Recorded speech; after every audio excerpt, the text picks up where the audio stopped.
பல வருடமா உணவுக்காக சமைச்சும் மருந்துக்காக பயன்படுத்தியும் இப்ப ரிசர்ச்ல ப்ரூவ் பண்ணப்பட்டிருக்கிற லோ கலோரி ஃபெட் குறைவாய்க்கிற ஃபெட்டே இல்லாமைக்கிற கொலஸ்ட்ராலே இல்லாமைக்கிற ஒரு உணவு. அது அடங்கி இருக்குது.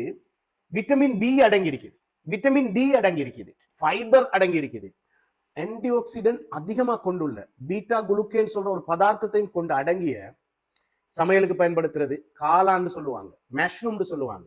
அதை எடுக்கிறதால என்ன பலன் நமக்கு தெரியுமா? எதிர்ப்பு சக்தி நம்மளோட உடல்ல அதிகரி, தேவையில்லாத நோய் அடிக்கடி வாரது எல்லாத்தையும் சீஸ் பண்ணுது, குறைக்குது, நிறுத்துது. அதே போல ஹார்ட் டிசீஸ் பிரதானமா குறைக்குது, நரம்பு தேய்வடைறத குறைக்குது. கேன்சர்ல நாம இவ்வளவு நாளும் பார்த்திருக்கிற சில பதார்த்தங்களை பார்த்திக்கிறோம். பிரிவென்ஷன் தடுக்கும்னு சொல்லுவோம்.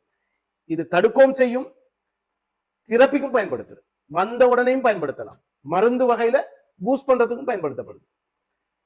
அதே போல ஜீரணம் செரிமானத்துக்கு சிறந்த ஒரு உணவு. உடல் குறைக்கணும்னு நினைக்கிறாங்க, காளான் எடுங்க. மூளை வினைத்திறனை வச்சுக்கணும்னு நினைக்கிறார்கள், காளான் எடுங்க. பிரதானமா 5 வகை இருக்கு.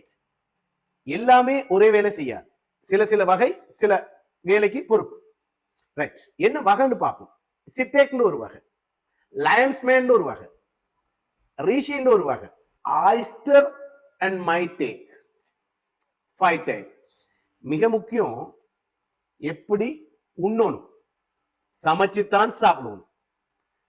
அதை விட அது முக்கியம், ரோட்டுல காட்டுல இருக்கிறதெல்லாம் தின்றப்படா, நஞ்சுத்தன்மை இருக்குது. அதனால எக்ஸ்பர்ட் ஆக்க ரெக்கமெண்ட் பண்ற காளான ஷோரூம்ல, ஃபுட் சிட்டிகள்ல, ஒரு விளம்பரப்படுத்தப்பட்டு விற்பனைக்குரிய இடங்கள்ல விற்கிறத நீங்க எடுத்து சமைச்சு சாப்பிடணும். தேங்க்யூ.